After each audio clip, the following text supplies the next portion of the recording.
সম্মানীয় বন্ধুগণ, এই প্রিয় মাতৃভূমি বাংলাদেশে সবচাইতে বেশি নির্যাতিত হয়েছে একমাত্র শুধুমাত্র কেবলমাত্র আলেমরা। কথা বলেন ঠিক কিনা?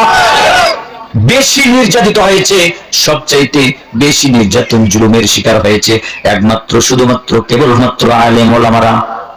সম্মানীয় বন্ধুগণ, আলেমদের ব্যাপারে আল্লাহ পাক রব্বুল আলামিন বলেন, ইয়ারফাউল্লাহুল্লাযীনা আমানু মিনকুম ওয়াল্লাযীনা উতুল ইলমা দারাজাত। সম্মানীয় বন্ধুগণ,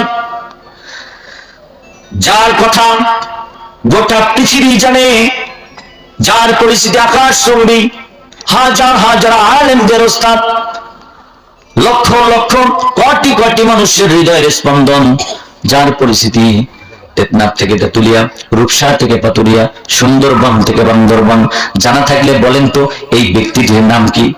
শহীদ আল্লামা দিলওয়ার হোসেন সাইদি।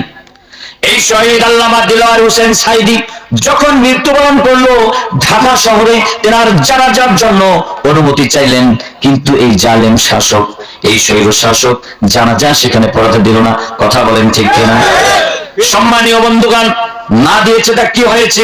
এই গোটা পৃথিবীতে 228টি কান্ট্রি রয়েছে, 200 কান্ট্রিতে মাওলানা দিলওয়ার হোসেন সাইদির গায়েবে নামাজ জানাজা হয়েছে। চিৎকার মেরে বলেন আল্লাহু আকবার। সম্মানীয় বন্ধুগণ, আল্লাহ পাক রব্বুল আলামিন এই কথাই বলতেছেন, কুল আলিমান, তুমি আলেম হও। আলেম যদি হও তাহলে তোমার সম্মান শুধু জীবিত থাকা অবস্থায় না, মৃত্যুর পরেও তোমার সম্মান দিবেন কে? সেই আল্লাহ এখনো আছেন না?